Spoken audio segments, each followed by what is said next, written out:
Okay, welcome back to the wireless channel.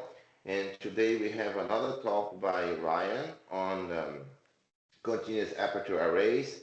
And we also today have something special. We have the honor of having Emil Björnsson joining us as he's a co-author of the work. So thank you very much for everybody to being here, and thank you, Ryan.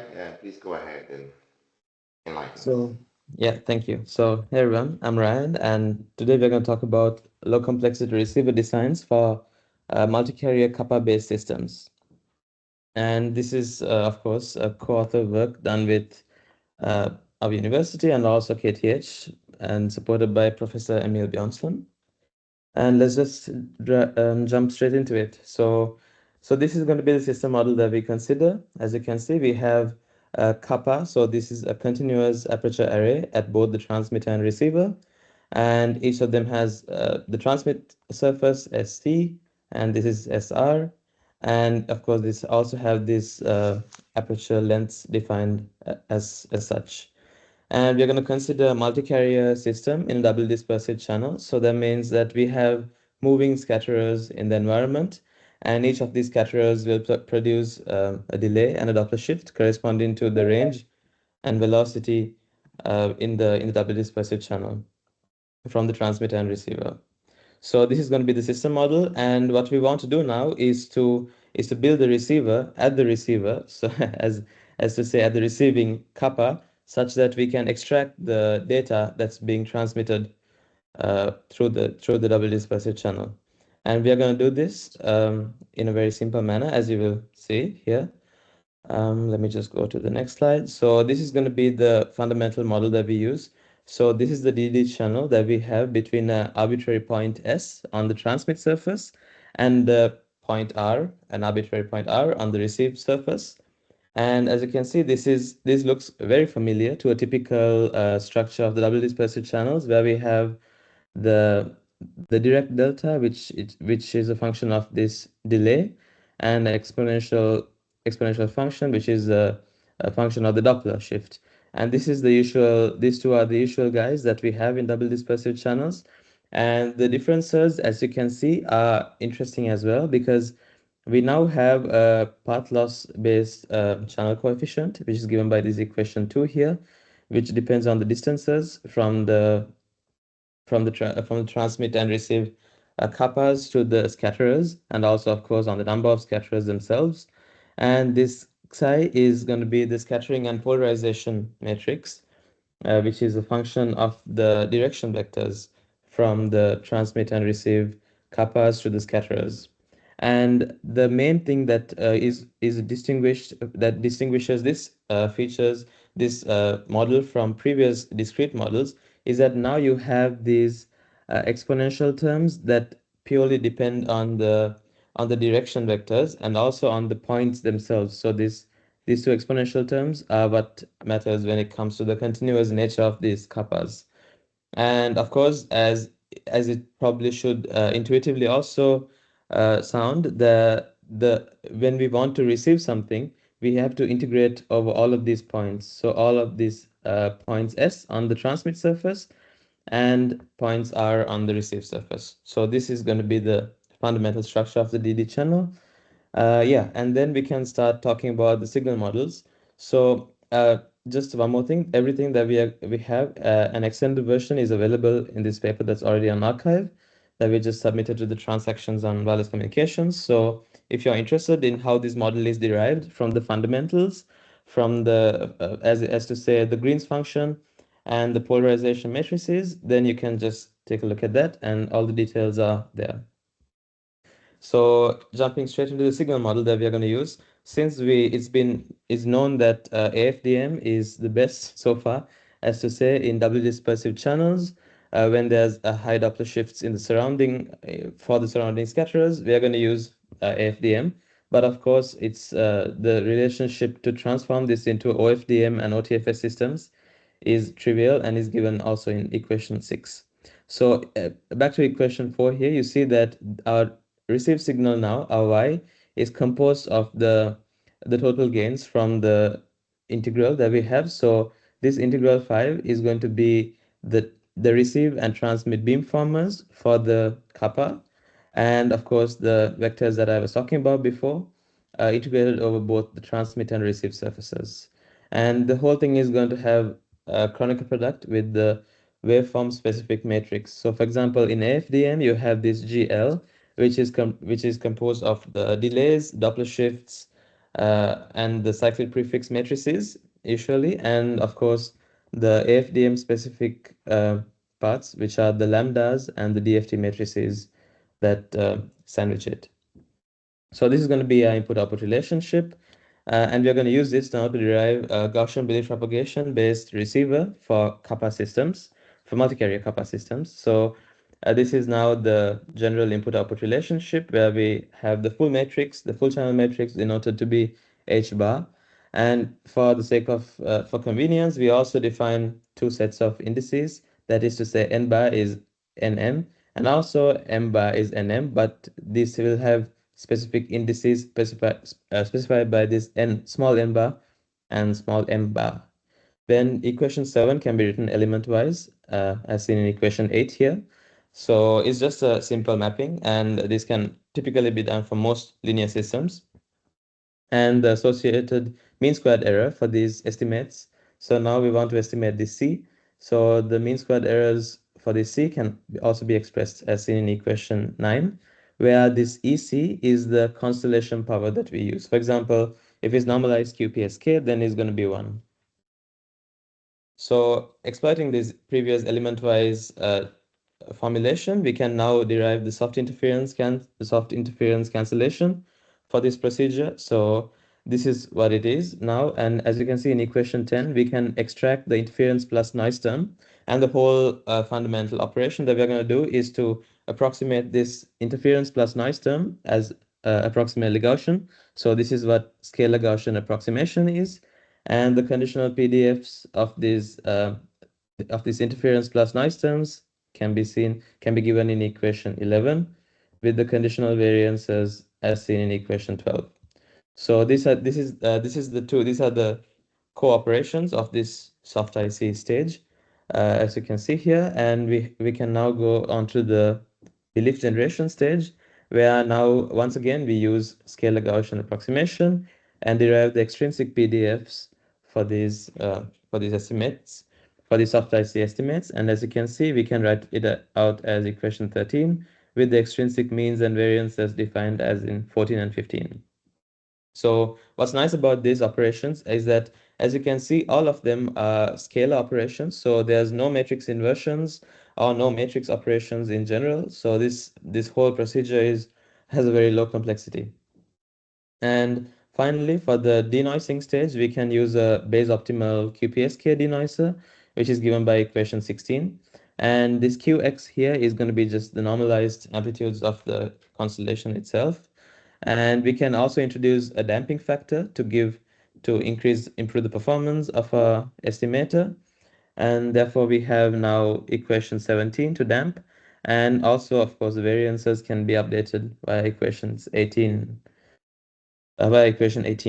So finally, after we have the estimates after we do this for a bunch of iterations, for example, in belief propagation, it's around 20 to 30 iterations, and it'll converge. And you can use this equation 19 to obtain a final consensus estimate of your symbols.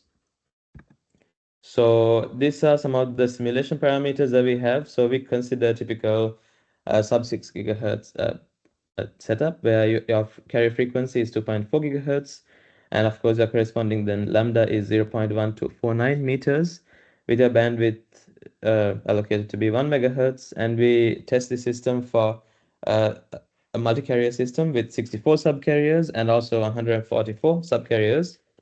We have one RF chain, and then to keep things simple, and we have 5 scatterers in the environment. And here are some of the results. So our bit error rate improved significantly for the proposed CAPA system.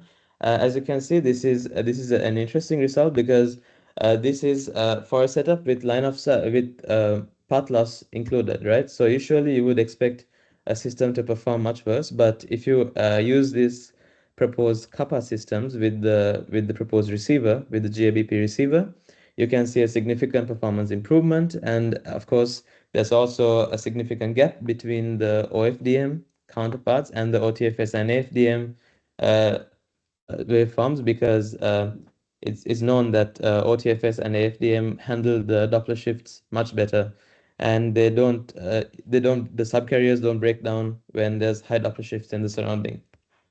So this is the other result, is also very similar for 144 subcarriers now. And as you can see, the results are similar with OTFS and AFDM systems outperforming typical OFDM systems in doubly dispersive channels. So this once again highlights the superiority of the system of using the waveforms themselves, but also the fact that using these CAPA systems is very good for bit error rate, at least in terms of communications performance, because we see a marked improvement against typically using discrete arrays. Yeah, so this is it from me. Do you have any questions? Thank you very much, Ryan. Anybody, any questions? If not, why people think I have a question. Do you have any insight on as to where does this gain of OFDM, of AFDM and OTFS relative to OTFS comes from? Because that's a bit counterintuitive. All you're doing is being forming, so to say here, right? So what's going on? Do you Yes, have any so insight? exactly. So in terms of raw beamforming capability, the performance, for example, if you consider just the receive power at the receiver, then you can clearly say that since if you're just beamform, then the receive powers for all three different waveforms will be equal, right? Because you can see it from here that all of the beamforming gains would come from this H bar here. And whatever you do here to optimize this will not change anything with regards to this waveform specific matrix, right? But intuitively, I would say this difference actually, it comes from the waveforms themselves, right? Because even during the estimation procedure for Gaussian belief propagation, actually, what the matrices that work best are ones that are ones whose gram matrices approach a diagonal structure. So in that sense, AFDM is also a bit better, and OTFS better than OFDM at least. And it's also probably important to note that I think from previous analysis that we do, that the paths from AFDM and OTFS can be separated much easier at the receiver. So I think this is the typical difference, because this is the only difference, right? The only difference here in these three lines, these three orange lines, is that these waveform specific matrices are different. So for example, for OFDM, you would just have the Fourier normalized DFT matrices without the lambdas, and for OTFS, you would have this structure as shown in 6b. So that is the only difference, and that seems to be the only difference also when it comes to these bit error rate differences. Yeah, I hope that's reasonable enough. Okay, so if I try to rephrase what you said, what you're saying is essentially that beamforming can help um, reduce the multi-user interference, which is not the case here. We don't have multiple users, and or can help maximize the receive power, which is what you are doing here. But these Mm-hmm. results here are a consequence of the intercarrier interference that happens in the double dispersive channel much worse in OFDM than with the others. And beamforming just cannot help with Exactly. that at Yeah. all. Right? Okay, Mm-hmm. makes a lot of sense. All right, that's all from my side. Anybody else? Any questions? If I have a not, I think question go ahead. regarding so this bit rate curves here, when the SNR continues to increase, would they go down towards zero, or is there any error floors that one could expect to get eventually? So excellent question, and this is actually something that we have known that happens. So in the case of OTFS, you would have an error flow because OTFS does not reach full diversity in double dispersive channels, but actually AFDM would not flow. It would actually keep showing this waterfall behavior since it does reach the full diversity in doubly dispersive channels. But as a small disclaimer, I'm not sure how this would perform with this specific estimator, with this GABP-based detector, because as you probably also are aware of, to reach the proper nice beta rate curve, you do need to use a maximum likelihood estimator to see that really that waterfall shape for smaller systems, right? So with this estimator, I'm not 100% sure whether we would see. I would expect since we are using Gaussian approximations, I would expect error flows even with AFDM. But this is probably something that would have to be explored to see if we can actually build a message passing estimator to not give these error flows at all, right?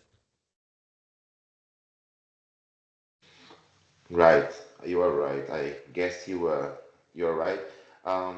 What is the complexity of the receiver? It's linear, Uh, right? is linear, yeah. It's linear on the number of elements. There's only So I think, element-wise operations. all right. Then in view of a linear complexity, I think that an error flow at a very low error rate is quite acceptable because beyond that, you can resolve the problem with coding rather than anything else, right? If you can get to minus potential -5 or so, then coding is sufficient to resolve the Mhm. issue now. Any other questions? Thank you very much, Emil, for the question. Anybody else? Okay, if not, thank you very much, Ryan, once again, and I see you guys again next time in the wireless channel. I have to figure out now how to stop the recording. I did it.